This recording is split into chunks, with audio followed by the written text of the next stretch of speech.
He walked into his office expecting routine until he caught his housekeeper hunched over his private computer. Fury surged in the CEO's chest, but just as he was about to explode, the screen showed something that made him freeze. Those lines of code. They weren't random. They were genius. And suddenly, nothing about her made sense anymore. "What do you think you're doing with my computer?" Joseph Walker's voice shattered the silence like thunder, sharp and commanding. His polished shoes clicked on the shiny marble floor as he stepped further into the office, the overhead lights reflecting sharp beams onto the glass walls. At his desk, his personal desk, there was a woman sitting, her back immediately straightened, her fingers froze mid-typing. She slowly turned around, eyes wide, mouth agape in shock. Her blonde hair was loosely tied back, with a few strands falling over her face. She wore a janitor's uniform with a badge that read Susan, but she looked nothing like someone who regularly worked near an executive's equipment. "I'm sorry," Susan Brooks stammered, standing up so quickly that her chair nearly toppled over. "I didn't mean to. There was an error in the server log, and I noticed the backup sequence was skipped. I just thought if I could realign the timing, then—" Joseph raised his hand, interrupting her. "What do you think you can do?" His voice was filled with disbelief. "You are the gatekeeper. You don't belong anywhere near this terminal." He stepped forward, his finger reaching for the intercom system to call security. But something on the screen caught his attention. He froze. The lines of code she had just written were not random. They were not the clumsy attempts of an amateur. They were precise, neat, and unmistakably familiar. His heart slowed. He stepped closer to the desk, his eyes scanning the code. Syntax, unique abbreviations, comment tags, indentation. It was like looking at a ghost he had been trying to chase for months.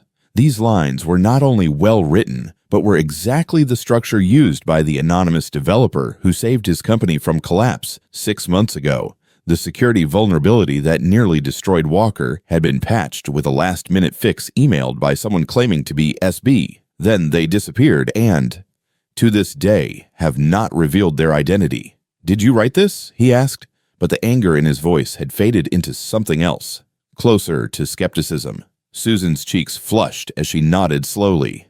"I don't think anyone noticed. I saw those logs and couldn't look away. I knew I shouldn't touch anything. But you're SB, Joseph said, more to himself than to her. She looked up at him and then really looked. Her eyes seemed fearful, but not desperate. There was something solid behind them, a flame that had not fully extinguished. "Yes," she said softly. "Susan Brooks, SB. Joseph stared at her, his mind spinning. He recalled the meetings with the IT department, the sleepless nights, the pressure from investors. No one could figure out the source of that patch. It had come like a miracle. And now it turned out that the cry came from the woman who regularly emptied the trash and wiped the fingerprints off the conference table. "You're the gatekeeper," he repeated, this time not to offend but out of confusion. She gently replied, "I'm not always like this. Previously, I was a software developer before everything changed." Joseph leaned back slightly, squinting, changed how she hesitated, her shoulders tense. "I had to let go. It's complicated, but coding is the job I do. Even now, even when no one is watching." He still didn't answer. His mind was racing, reordering everything he thought he knew about the people in this building, about her. He looked back at the screen, at the line of logic that had once saved him and was now being quietly typed out by a woman cleaning the floor. "You shouldn't be here," he said, but his voice had completely faded away. "I know," Susan said softly. "Please don't fire me. I just need some help. That's all I'm trying to do." He looked at her, seeing her hands trembling, the fire still burning in her eyes, and for the first time in a long while, Joseph Walker, CEO of Walkert, the man who never gave her a second chance, felt something change. He stepped away from the desk, letting go of the intercom system. "I'm not going to fire you," he said slowly, "but tomorrow at noon, in my office, you will tell me everything." Susan blinked in surprise. "What do you mean I mean?" Joseph interrupted, his voice now softer. "Someone like you doesn't just appear out of nowhere, and I want to know why I haven't met you sooner." She didn't smile, but her shoulders relaxed a bit, and as he turned away, She looked back at the screen, her code still glowing quietly in the dark. A glimmer of hope. Joseph stood by the glass window in the office, the Manhattan skyline sparkling behind him. The city was very quiet at this moment, but his mind was anything but. Behind him, Susan Brooks sat on the edge of the leather chair across from his desk, her hands clasped tightly on her thighs. The room felt colder now, as if it were holding its breath. "Are you really the one who wrote that patch?" he asked without turning around. "Yes," Susan replied softly. "Why didn't you step forward?" Her fingers tightened. "Because no one would believe me. And if they did, they'd use it against me." Joseph turned to face her. His expression had softened, but his gaze still held a hint of calculation. "There's no doubt. It's just a kind of scrutiny that comes from being the kind of person who never lets anything happen by chance."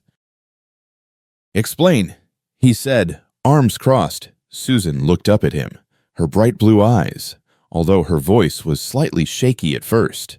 "I used to work at Vimitech," she began. "A junior programmer, contract position, no degree, but I proved my capabilities very quickly. I learned every system they allowed me to access, staying late, building tools that no one asked for. I thought I was building the future." Joseph nodded slowly, saying nothing. "Then one night, I discovered something," she continued. "A quiet little back door in their payment module. At first, I thought it was an error, but the more I watched, the more I realized it was intentional. A senior person redirecting funds, small amounts from customer transactions, into a private shell account." She swallowed, her voice becoming steadier. "I reported it quietly through internal channels. I didn't accuse anyone, just asked for a review." Joseph's jaw tightened. He could see where this was going. "They thanked me for my diligence. A week later, my badge stopped working. My login credentials were revoked. I was escorted out with a box of my belongings and a warning not to speak to the press." Her laughter was bitter. "They made sure I wouldn't talk." The news spread very quickly. Every job I applied for after that went silent. I was labeled a risk, a whistleblower, a problem. Joseph walked around the table and leaned on it, arms still crossed. "In the code you sent us, I happened to find a vulnerability in your system," she said. "I was doing cleanup work here one night when I heard your engineers say that nothing they tried worked. I looked at the logs, I saw the error, and I knew I could fix it.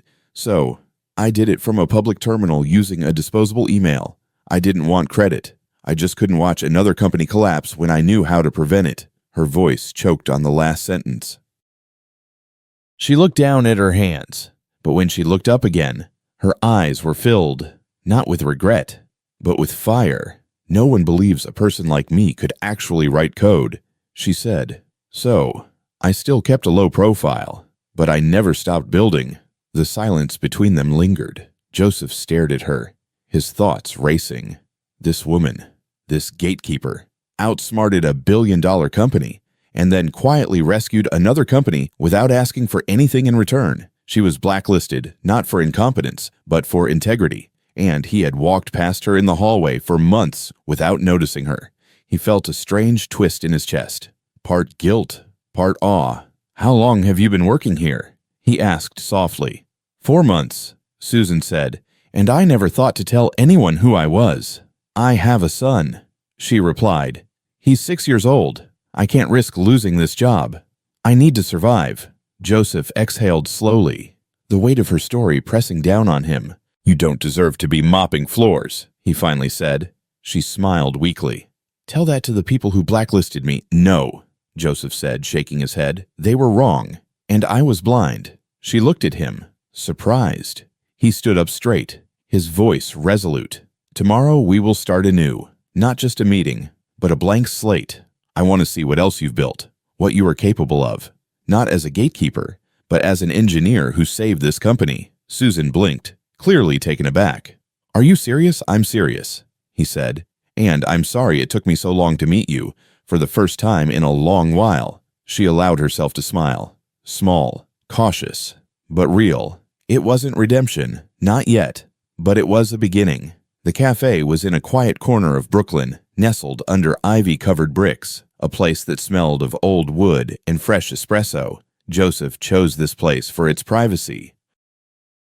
No reporters, no cameras, just the soft sounds of conversation and the occasional hiss of the espresso machine. Susan sat at a corner table near the window, her posture slightly stiff, her eyes darting from the coffee cup in front of her to the street outside. She wore a navy cardigan over a simple blouse, her hair neatly tied back. She looked like someone still trying to fit into a world that had once turned its back on her. Joseph arrived on time, wearing a charcoal sweater and jeans, a subtle change from his usual tailored armor. He gave a slight nod as he sat down across from her. "Thank you for meeting me," he said. Susan smiled faintly. Not many CEOs invite their gatekeepers for coffee. Not many gatekeepers can write code that can save an entire corporation, he replied, and her smile widened just a bit. They talked for the first time. Joseph asked about her ideas, her approach to system design, how she taught herself advanced network security without formal training. She spoke confidently, her voice steady and clear, occasionally gesturing with her hands as the fire within her flared back to life. He listened, and then, when the waitress brought over a second round of drinks, Joseph leaned forward, his voice lower. "I want her inside," he said. "There's an AI-driven security project for our infrastructure. We've hit a wall. I think you can help us get through it." Susan blinked, surprised. "She wants me to officially join. I want you to lead," he said, "not under your initials, but under your name." She didn't respond immediately. Her eyes glanced down at her glass, then back up again. "You know what that means, don't you? My name in your system. My past exposed. I care," Joseph said, "but I don't care what they say. I care about what you can do." And just as she opened her mouth to respond, a familiar voice cut through the warm air. "Tell me you're not serious." They both turned. Logan Pierce stood at the entrance, sharp and confident. The CEO of Walker Tech, second in command of Joseph's team, shot a disdainful look between them. "Are you kidding me?" he said, walking toward their table. Her Susan's face went stiff. "Logan," Joseph said, his tone warning. Logan ignored him. "Do you remember Vinitech, the lawsuit, the PR disaster? She's a scandal waiting to explode." "She's not the cause of that scandal," Joseph said, slowly standing up. "No, but she wears it like a badge." Logan shouted, "The press won't care about the truth." "Joseph, they'll see a whistleblower, a burden. The board will panic. Investors will flee." He turned to Susan at this point, his voice cutting through. "What are you doing here, trying to climb back through the basement door? This company has too much at stake to gamble on someone like you." Susan's hands clenched tight on her thighs, her eyes dry, her back straight, but the color had drained from her cheeks. Joseph opened his mouth, but for a moment, just a moment, he hesitated, and in that moment, everything collapsed. Susan stood up. "I shouldn't have come here," she said softly. "I thought maybe this time would be different, but it wasn't." She glanced at Joseph briefly, her expression unreadable.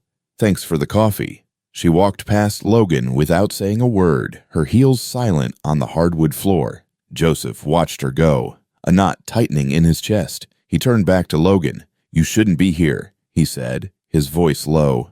"I came to prevent you from making a mistake," Logan said coldly. "It's nothing." Joseph didn't reply. His eyes remained fixed on the door long after it had closed behind her. And in that moment, he realized something painful and clear. He had said nothing, and the silence in the face of injustice was a kind of betrayal. The modest apartment door creaked open, revealing peeling paint and an old, worn carpet. Susan stood in the doorway, her eyebrows raised in surprise at seeing Joseph Walker standing there, one hand holding a pizza box and the other a colorful Lego set. "It's not a bribe," he said dryly. "Just dinner and a prayer for peace for the boy." Susan blinked, then stepped aside to let him in. He was in the room, as if on cue. A small, excited voice rang out. "Mom, who is it?" A blurry motion followed, and Noah, 6 years old, wide-eyed and full of energy, dashed into the room, his gaze fixed on the Lego box. Joseph knelt to his level. "Hi, Noah. I'm Mr. J. I think you're going to like this." Noah looked up, suspicious for half a second, then broke into a wide grin. "Did you bring Dad's stem?" "Lego," Joseph chuckled. "I did. Do you want to build it with Dad?"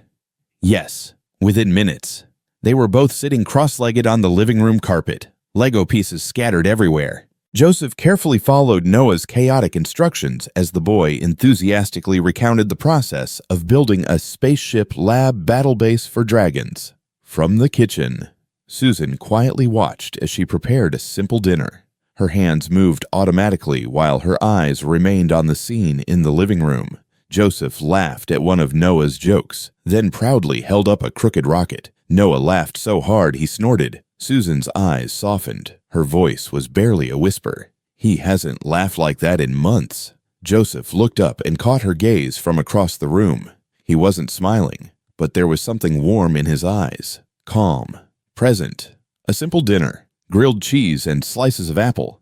But the table was filled with the sounds of conversation. Noah sat between them, alternating bites with retellings of battles in space and robot alliances. Joseph listened, asking the next question and even suggesting adding wheels to the next rocket to escape the moon faster. After dinner, while Susan cleaned up, Joseph helped Noah gather the scattered Lego pieces. When the boy finally yawned, Joseph offered to read him a story. Susan paused at the doorway, watching Joseph sitting on her son's bed, holding an old picture book, reading with unexpected tenderness. As Joseph walked back to the kitchen, Susan handed him a warm cup of tea. "Thank you," she said. He took the cup, cradling it with both hands. "For what reason?" "Because I was kind," she said. "Because I didn't run away." Joseph leaned on the counter, his voice soft. "I spent most of my life running away from everything mistakes. Headlines, people. But this doesn't feel like something to run away from." Susan looked down at her teacup, unsure how to react. Then her phone rang. She picked it up and froze. Her face went pale. "What's happening?" Joseph asked. She turned the screen toward him. A blurry photo taken through the apartment window. Joseph and her Noah were sitting at the table. CEO Walker and the hacker who caused the scandal after hours. Her hand began to tremble. "No," she whispered. "No, no, no. This can't be happening. It can't happen again. They're going to come after me. After Noah. I just got settled." Joseph gently took the phone from her hand, set it down, and poured more tea into her cup. He didn't speak right away, just stood beside her in silence, allowing the panic to ebb. Then quietly, "I know what it feels like to be judged for what you are not," he said, "when your life becomes the headline of someone else's." Susan's eyes welled with tears, but she tried to hold them back. Joseph placed the cup in her hands. "Let me help you carry it." It wasn't a promise. Not a grand speech, just a presence, steady, warm, unwavering. And Susan, for the first time in a long time, allowed herself to lean on someone else, just a little bit. The following weeks passed in a quiet storm of work, laughter, and a new, beautiful rhythm. Susan was no longer just the gatekeeper. Under a temporary NDA and strict internal confidentiality, she had become an anonymous technical advisor for Walker Tech's most ambitious project, AI Security Core. No one in the company knew who the mysterious SB really was, only Joseph and a few trusted engineers. But the results were immediate. Susan's code was precise, elegant, and unbelievably fast. The architecture she helped rebuild stabilized the entire infrastructure in record time. The core not only functioned, but also exceeded expectations. Joseph's inner circle called it a miraculous turnaround. He never spoke a word about her identity to anyone. One morning, Susan arrived at her desk, a small unused server room that Joseph had quietly transformed into her workspace, to find a new laptop waiting for her. Matte black, sleek, powerful. She opened the lid. The screen flickered to life, revealing a single line of text on a dark background. "This is for an extraordinary person. Build without fear." No. She wasn't crying, but her hand hovered over the keyboard for a long moment, her fingers trembling slightly before she typed her first line of code on it. Outside of work, the relationship between Joseph and Noah developed easily. Every Saturday night became their tradition. Pizza, cartoons, and Lego were scattered across the coffee table. Noah started calling him Captain Lego, especially after Joseph helped him build a 3-foot-tall robot with an integrated laser cannon and a snack drawer. One night, Susan paused at the hallway entrance. She quietly watched her son laugh so hard that he fell over, one side on Joseph's lap, while Joseph pretended to growl in defeat in their Lego battle. The warmth in her chest became dense, painful, beautiful. She blinked quickly and stepped back before they both noticed the tears in her eyes. But the peace did not last long. It came in the form of a memo, cold, formal, and brutal.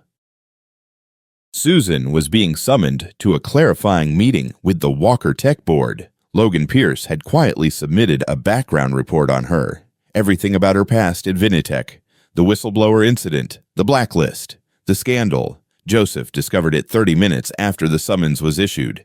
He burst into the meeting room, documents in hand. Who signed off on this, he demanded. Logan remained unflinching. The board has the right to know who is shaping our most sensitive system. She is the reason this system exists in the first place. She is a liability, Logan said coldly. And you are harming this company by protecting her. That night, Joseph drove straight to Susan's apartment. She was sitting at the table, staring at the printed letter in her hand. They know, she said without looking up. They will tear me apart. No, they don't know, he said firmly. I will handle this. She shook her head. I can't do this again. I can't go through another round of questioning and judgment and be forced to feel unworthy of where I am. Her voice choked. Joseph stepped forward, took the paper from her hand, and gently pulled her to her feet. We are not running away from this, he said. The next morning, in the elevator up to the 40th floor, Susan stood stiffly beside him, silent. Her hand was icy, her jaw clenched tight. Joseph reached out, took her hand, and held it firmly. Not as a gesture, but as a bond. I won't let them take away what you've built, he said, his voice deep and resolute. It won't be like that anymore. She looked at him, really looked, and for the first time, she believed he truly meant it. No conditions, no pity, just faith. And that faith made her walk when the elevator doors opened and the room full of questions awaited on the other side. The camera flashed like strobe lights throughout the press room as reporters jostled for position when Joseph Walker stepped up to the podium. His face was calm, but his jaw was clenched in determination. Behind him, a large screen displayed the company's latest achievement, the AI Security Brigade. What you see on this screen, he began, was not built randomly. It was not the product of a meeting or a committee. It is the work of a brilliant engineer. Someone whose name you still do not know. He paused. The room leaned forward. Today, I am here to tell you the truth. The architect of the system that saved Walker Tech twice is Susan Brooks. Whispers spread throughout the crowd. She is not a scandal. He continued. She is not a danger. She is a builder, a protector, and the future of our company. Headlines will roar about this event within an hour. But Joseph does not care. The truth matters more. That night, Susan sat curled up on the sofa, looking out the window at the lights of Manhattan. Her laptop lay untouched on the table beside her, her hands fiddled with the sleeves of her sweater. She hadn't spoken a word in hours. Joseph sat a few feet away on the floor next to the open balcony door. The spring air flowed in, cool and gentle, but not enough to ease her anxiety. I'm not ready, she finally whispered. You are, he said gently. What if they tear you apart? What if they distort everything again? Joseph looked out at the city. Many years ago, before I founded Walker Tech, I ran it for a private bank. One night, the server crashed severely. Smoke, data loss, panic, everything. I lost $2 million in encrypted transactions. It was gone. Susan glanced at him, surprised. People wanted to fire me. I almost quit, but I stayed. I built something better. He turned to face her. We don't always get a second chance, he said. But you have created your own strength. That is strength. Susan looked down at her hands. I don't feel strong. You don't need to feel that, he said. You just need to show up. The next morning, the courtroom was packed. Lawyers, executives, media personnel buzzed like bees. The lawyers from Vinitech were confident, polite, and armed with years of stale accusations and technical jargon. Their case was that Susan Brooks accessed and modified proprietary software illegally while working there. When it was her turn to testify, Susan stood tall, calm, and clear. She presented her original code, time-stamped, documented, and supported by log history. She explained every line, every function, every intention behind the architecture. Then, she opened her development timeline, proving that her patch, the patch she had anonymously sent to Walker, was built from scratch on her personal laptop long after she left Vinitech. The opposing counsel tried to confuse her with accusations and hypotheses, but she remained calm, her voice unwavering. As she stepped down from the podium, everyone fell silent, and then the judge issued the ruling. The motion to dismiss was granted. The case was closed. Outside, the courthouse steps were filled with cameras. Joseph reached out to take Susan's arm, ready to lead her through, but she stopped and turned to the crowd. "I'm not here to clean up anyone's mess," she said, her voice firm. "I'm here because I built something meaningful, and I will not shy away anymore." Flashing lights, questions flying, she raised her hand. And to set the record straight, "I do not work for Joseph Walker," she added. "I work with him. Inside the building, behind the glass doors." Joseph looked at her. Pride surged in his chest, taut and raw, not just proud of what she had accomplished, but of the person she had become. She didn't need saving. She never had. But he felt honored. Incredibly honored to walk beside her at that moment. When she turned to look at him, their eyes met, and in a single breath amidst the chaos, it was just the two of them, equal and finally seen. The main hall of the National Technology Conference buzzed with anticipation. Rows upon rows of professionals, investors, and engineers filled the seats, their eyes fixed on the stage. Logos of global tech giants flashed on the large LED screen. But tonight, all eyes were waiting for one person. Backstage, Susan Brooks stood in the wings, holding a simple card. She wore a tailored navy blue jacket, her blonde hair neatly pinned back. No badge indicated she was a guest or a supporter. The name on the screen behind the podium read CTO Walker Tech. She held her breath as the host's voice echoed throughout the hall. "Please welcome the brilliant mind behind the AI security team, a woman who has changed the future of technology from the shadows, Susan Brooks."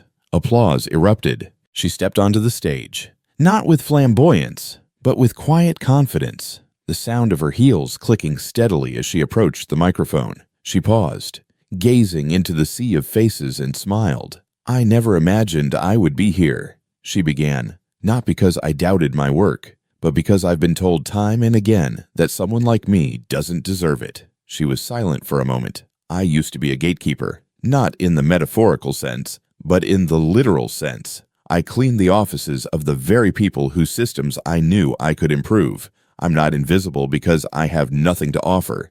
I'm invisible because no one ever asked if I could do it." A silence enveloped the crowd. "I don't have any qualifications. I don't have connections. I have to raise a son. A past I can't erase. And the code I wrote at night while my son slept." She looked down at the card in her hand, then quietly folded it and put it in her pocket.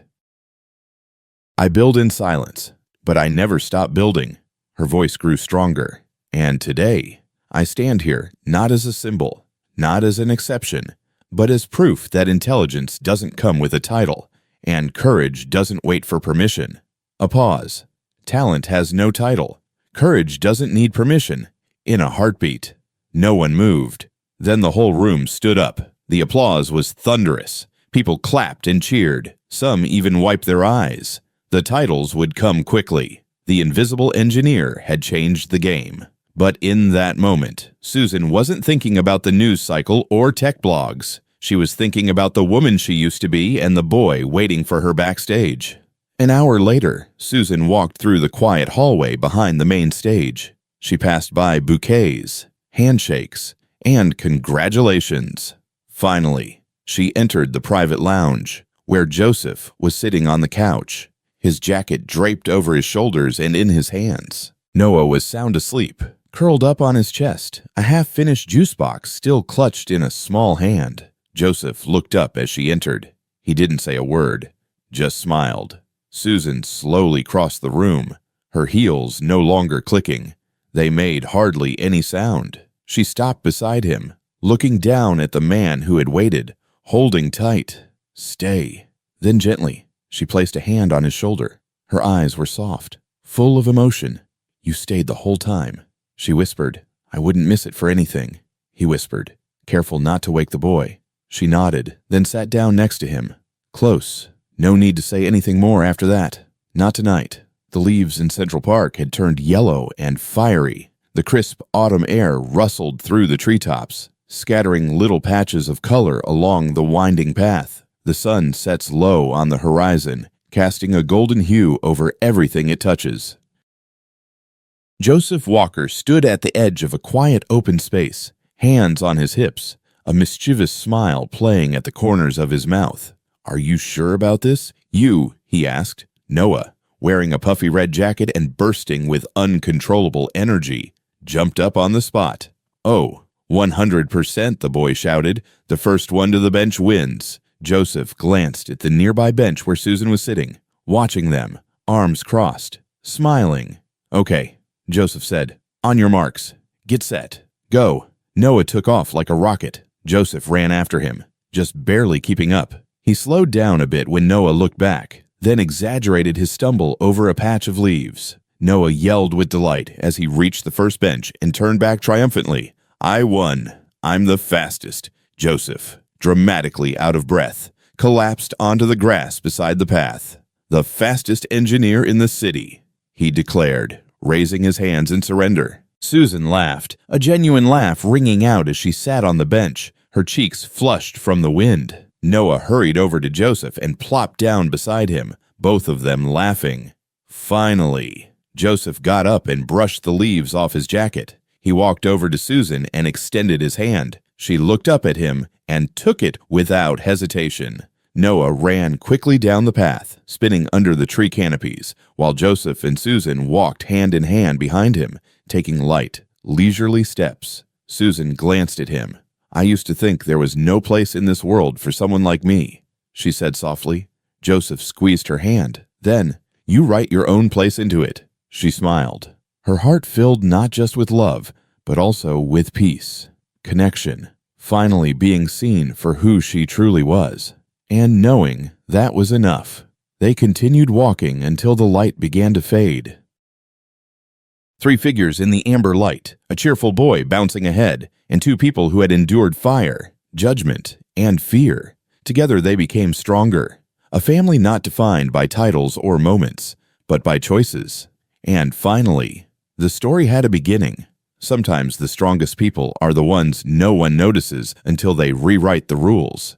Susan not only found a second chance, she created something like that with courage, grit, and quiet resilience. She proved that even those pushed to the margins could rise, could lead, could change the game.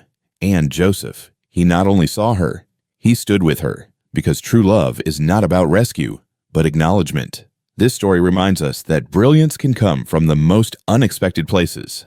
And sometimes, those who are overlooked carry the greatest potential. Through resilience, quiet courage, and a heart that never gave up.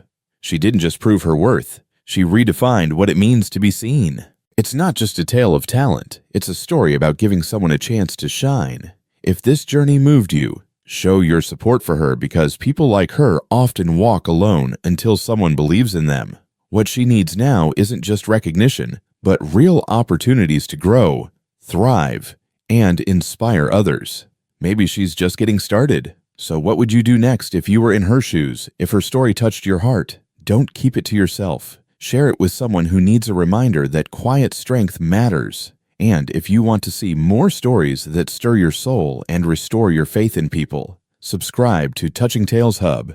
Your presence here helps bring more light into the world, one story at a time.